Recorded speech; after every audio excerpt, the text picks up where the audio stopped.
नमस्कार, आप देख रहे हैं आज तक। मैं हूं श्वेता सिंह। क्या देश एक बार फिर कोरोना के शिकंजे में फंस रहा है? सरकारी आंकड़े बताते हैं कि संक्रमण के मामले बढ़ रहे हैं। रोज कोरोना के नए केस सामने आ रहे हैं। मौतों का आंकड़ा भी बढ़ना शुरू हो चुका है। हर वो सबूत सामने आ रहा है जो सवाल उठाता है कि क्या भारत में कोरोना की तीसरी लहर आ चुकी?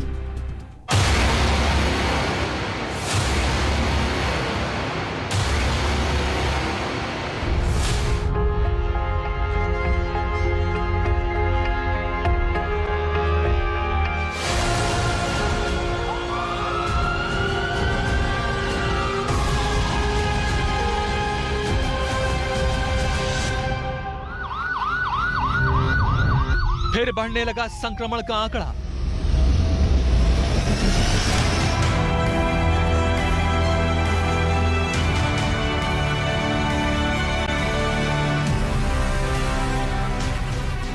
फिर बढ़ने लगी मौतों की रफ्तार। 8 राज्यों में बढ़ी पॉजिटिविटी रेट। आईएमए ने सरकार को जारी किया अलर्ट। प्रधानमंत्री मोदी ने जताई चिंता। कोरोना वायरस के हर वेरिएंट पर भी नजर रखनी होगी, क्योंकि ये बिल्कुल बहुरूपिया है, बार बार अपने रंग रूप बदल देता है। स्वास्थ्य मंत्रालय का अल्टीमेटम, बोला इसको मौसम अपडेट न समझें।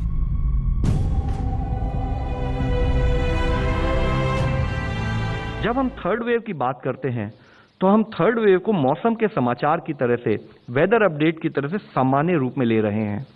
हम उसकी गंभीरता और उससे संबंधित अपनी रेस्पॉन्सिबिलिटी को शायद जिस स्थाई पर समझने की जरूरत है, वहां पर कुछ चूक हो रही है। मामला गंभीर है। क्या तीसरी लहर देश में पहुंच चुकी है? पूरी दुनिया में बढ़ चुका है तीसरी लहर का प्रकोप। दुनिया में 3 लाख से 9 लाख प्रतिदिन पहुंचे कोरोना के मामले। और अब वैक्सीन को लेकर आ रही है बड़ी चुनौती। सेकेंड डोज का सबसे बड़ा चैलेंज आ रहा है सामने। प्रधानमंत्री परेशान हैं, लेकिन लोगों की छुट्टियां खत्म नहीं हो रही हैं। कई बार हम ये तर्क सुनते हैं और कुछ लोग तो बड़ा सीना तान करके बोलते हैं, अरे भाई, तीसरी लहर आने से पहले हम एंजॉय करना चाहते हैं। ये बात लोगों को समझाना जरूरी है कि तीसरी लहर अपने आप नहीं आएगी। स्वास्थ्य मंत्रालय चेतावनी दे रहा है, लेकिन लोग मौसम का मजा उठा रहे हैं। यह मॉनसून की बारिशों से आने से पहले कहीं हम घूमने चले जाएं, या ऐसा कोई सिंपल आचरण नहीं है, बल्कि वायरस वर्सेस ह्यूमन बीइंग, इसके बीच चलने वाली कंटिन्यूअस लड़ाई है। इसलिए जरूरी है कि हम सब यह समझें कि थर्ड वेव प्रकृति से ज्यादा हमारी प्रवृत्ति पर डिपेंड करेगी। यानी कि जरूरी है कि हम कोविड एप्रोप्रिएट बिहेवियर या उसका फॉलो ना करें। उसके बेसिस पर कौन सी वेव आएगी, कितनी इंटेंसिटी से आएगी, उस पर डिपेंड करेगी। पूर्वोत्तर के राज्यों पर वायरस का दोबारा अटैक हो चुका है। पूर्वोत्तर के 4 राज्यों में संक्रमण रफ्तार पकड़ रहा है। कई जगहों पर टेस्ट पॉजिटिविटी रेट बढ़ रही है। सरकारी आंकड़ों के मुताबिक 15 जुलाई तक सिक्किम में पॉजिटिविटी रेट 19.5%, मणिपुर में 15%, मेघालय में 9.4% और मिजोरम में 11.8% है। ये हमारे लिए चेतावनी है, रेड फ्लैग है। इसको आप वार्निंग लेकर चलिए कि सब कुछ जो है वो टेकन फॉर ग्रांटेड नहीं हो सकता है। सजगता, सतर्कता की बात उसी में से उन्होंने उठाई। विश्व स्वास्थ्य संगठन के मुताबिक पॉजिटिविटी रेट अगर 10% से ज्यादा है तो ये माना जाता है कि संक्रमण नियंत्रण से बाहर हो चुका है। पूर्वोत्तर में ही अरुणाचल प्रदेश में पॉजिटिविटी रेट 7.4%, नागालैंड में 6% और त्रिपुरा में 5.6% है। साथियों, वर्तमान परिस्थिति से हम सब भली भांति परिचित हैं। कोविड की दूसरी लहर के दौरान अलग अलग सरकारों द्वारा मिलकर जो सामूहिक प्रयास किए हैं और उसका परिणाम भी दिख रहा है। लेकिन नॉर्थ ईस्ट के कुछ जिले ऐसे हैं जहां संक्रमण के मामलों में बढ़ोतरी दर्ज की जा रही है। इन संकेतों को हमें पकड़ना होगा। पूर्वोत्तर के अलावा केरल की हालत खराब है, जहां टेस्ट पॉजिटिविटी रेट 10.5% बनी हुई है। हम आपको बता दें कि टेस्ट पॉजिटिविटी रेट इस बात का सूचक है कि एक दिन में जांचे गए नमूनों में से कितने फीसदी नमूनों में संक्रमण की पुष्टि हुई है। इस वक्त देश में कोरोना की टेस्ट पॉजिटिविटी रेट 2.3% है, जबकि पूर्वोत्तर के राज्यों की पॉजिटिविटी दर 7 गुना ज्यादा है। यानी पूरे देश में जिस गति से संक्रमण फैल रहा है, उसके मुकाबले नॉर्थ ईस्ट में हालात कहीं ज्यादा खराब होते जा रहे हैं। सीधा सा मतलब है कि जिस रफ्तार से कोरोना ने तीसरी बार पैर पसारना शुरू किया है, हालत जल्दी ही चिंताजनक हो सकती है। तीसरी लहर पर अलग अलग वैज्ञानिकों का फिलहाल अलग अलग मत है, लेकिन सच्चाई यह है कि दूसरी लहर में जिन परेशानियों से देश गुजरा है, उनको भूलना नहीं चाहिए, क्योंकि संक्रमण का रास्ता सीधे अस्पतालों के आईसीयू तक जाता है। पीएम मोदी ने इस बात को स्पष्ट तरीके से बता दिया है कि तीसरी लहर को किसी भी कीमत पर आने से रोकना है। और ये कोरोना ऐसी चीज है, वो अपने आप नहीं आती है, कोई जाकर के ले आए तो आती है।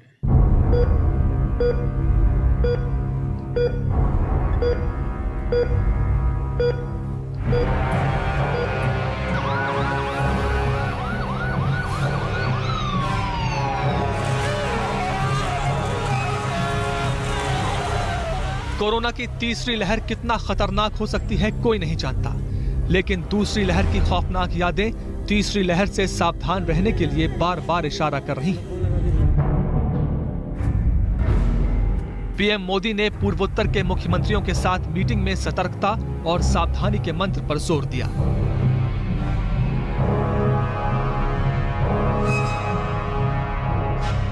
हमें और सतर्क रहने की जरूरत है और लोगों को भी लगातार सतर्क करते रहना पड़ेगा।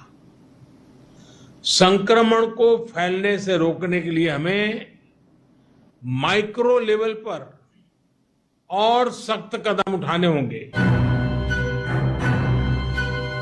हिल स्टेशंस पर ऐसी भीड़ है जिसको देखकर लगता है जैसे कोरोना का डर लोगों के दिलों से खत्म हो गया, लेकिन वो ये नहीं जानते कि यही लापरवाही उनको तीसरी लहर की तरफ खींच कर ले जा रही है।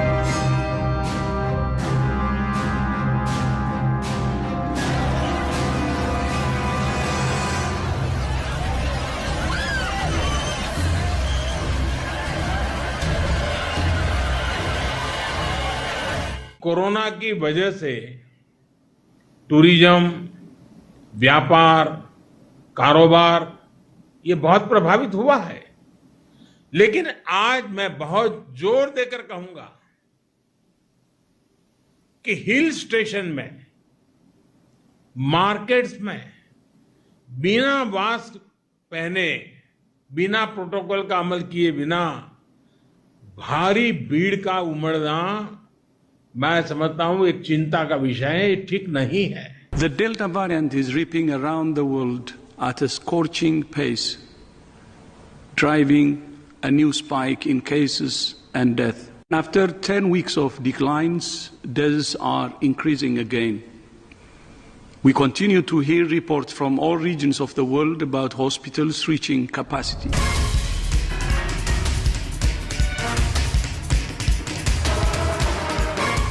तीसरी लहर को रोकने के लिए साझे प्रयास की जरूरत है। ये प्रयास सिर्फ सरकार की तरफ से नहीं, बल्कि आम जनता की तरफ से भी आना है, क्योंकि कोरोना की तीसरी लहर तब तक नहीं आएगी जब तक उसको लाया नहीं जाएगा। और फिलहाल हालात ऐसे बन रहे हैं कि लोग खुद तीसरी लहर को लेकर आ रहे हैं। लोग सवाल पूछते, तीसरी लहर की क्या तैयारी की है, तीसरी लहर के लिए आप क्या करेंगे? आज सवाल ये होना चाहिए हमारे मन में कि तीसरी लहर को आने से कैसे रोकना है, हमारे प्रोटोकॉल को चुस्ती से कैसे अमल करना है। अगर, और ये कोरोना ऐसी चीज है, वो अपने आप नहीं आती है, कोई जाकर के ले आए तो आती है। अधिक भीड़ वाले जो आयोजन रुक सकते हैं, उनको हमें रोकने का प्रयास करना चाहिए। हमें हर नागरिक को कोरोना बचाव के लिए बने नियमों का पालन करने के लिए निरंतर प्रोत्साहित करते रहना होगा। तीसरी लहर की बहस के बीच चिंता बढ़ाने वाली बात है कोरोना की आर वैल्यू। पिछले महीनों के मुकाबले देश में कोरोना की आर वैल्यू में लगातार बढ़त हुई है, जो संकेत है कि संक्रमण की रफ्तार कई राज्यों में बढ़ रही है, जिसको सरकार भी मान रही है। अगर अब भी सावधान नहीं हुए तो देर हो सकती है।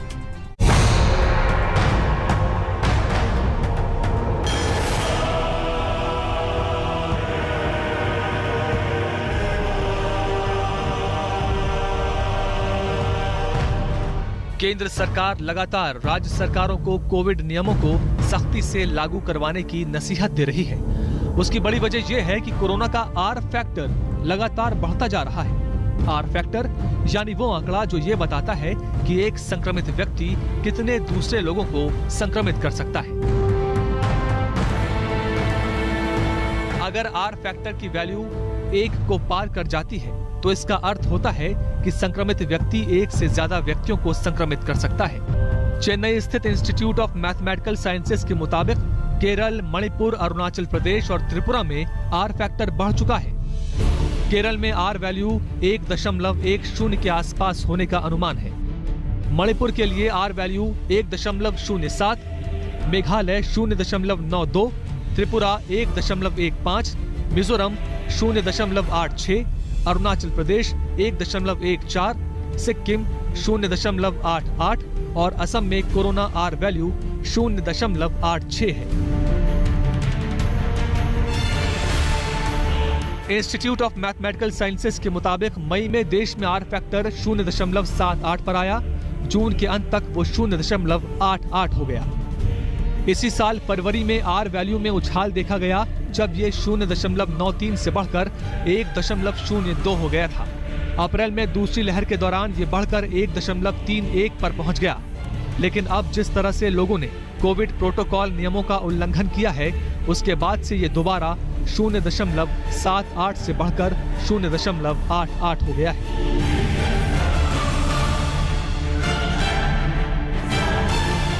सीधा सा इशारा है कि हालात तीसरी लहर की तरफ सिर्फ जा ही नहीं रहे हैं, बल्कि पहुंचने भी वाले हैं। रुकने एक ब्रेक के लिए। ब्रेक के बाद दिखाएंगे कि अगले हफ्ते वैक्सीनेशन अभियान के लिए कौन सी बड़ी चुनौती आ रही है। देखते रहिए आज तक। देश को तीसरी लहर में जाने से रोकना है तो वैक्सीनेशन की रफ्तार को बढ़ाना होगा, लेकिन ये लक्ष्य हासिल करना आसान नहीं है। वैक्सीनेशन की प्रक्रिया को पूरा करना अपने आप में सरकार के लिए बड़ी चुनौती है, खासतौर पर तब जब पहली डोज ले चुके लोगों की दूसरी डोज की तारीख आने वाली है। तीसरी लहर से मुकाबले के लिए हमें वैक्सीनेशन की प्रक्रिया तेज करते रहना है। अगले हफ्ते देश को करीब 1 करोड़ वैक्सीन डोज की जरूरत पड़ने वाली है, जब मई में कोविशील्ड और कोवैक्सीन की पहली डोज लगा चुके लोगों की दूसरी डोज ड्यू होने वाली है। ये अब तक का दूसरी डोज का सबसे बड़ा आंकड़ा है, जिसकी जरूरत अगले 1 हफ्ते में पड़ने वाली है। 1 करोड़ वैक्सीन की ये डिमांड तब सामने आ रही है जब केंद्र और राज्य वैक्सीन की कमी को लेकर जुबानी जंग में छिड़े हुए हैं। आज सरकार ने 66 करोड़ डोजेज कोविशील्ड कोवैक्सीन का ऑर्डर दिया है और इसी प्रकार इन्हीं की प्रोडक्शन के 22 करोड़ और प्राइवेट सेक्टर में जाएंगे, तो एक विजिबिलिटी अगस्त और दिसंबर के बीच में 88 करोड़ तो ये 2 प्रोडक्ट की है। इसके अलावा आपको ये भी मालूम है कि प्री ऑर्डर बायोई का हुआ है, तो उसको ऐड करिए तो 118 करोड़। तो ये तैयारी सरकार की, आप जो सवाल कर रहे हैं, पूरी चली हुई है। स्वास्थ्य मंत्रालय के मुताबिक देश में इस समय 39 करोड़ से ज्यादा वैक्सीन की डोज लगाई जा चुकी हैं। 31 करोड़ से ज्यादा पहली डोज और करीब 8 करोड़ दूसरी डोज शामिल है। यानी देश में करीब 25% आबादी को अब तक वैक्सीन की कम से कम 1 डोज लग चुकी है, जबकि दोनों डोज लगने वालों की संख्या करीब 8.4% है। दुनिया के जो मुल्क वैक्सीनेशन में आगे हैं, आधी आबादी को वैक्सीनेट कर चुके हैं, वहां भी लोगों की लापरवाही कोरोना के संक्रमण को नई रफ्तार दे चुकी है। भारत को ऐसा करने से बचना है तो जनता और सरकार को मिलकर काम करना होगा। हमारी इस खास पेशकश में अभी के लिए इतना ही। देश और दुनिया की बाकी खबरों के लिए आप देखते रहिए आज तक।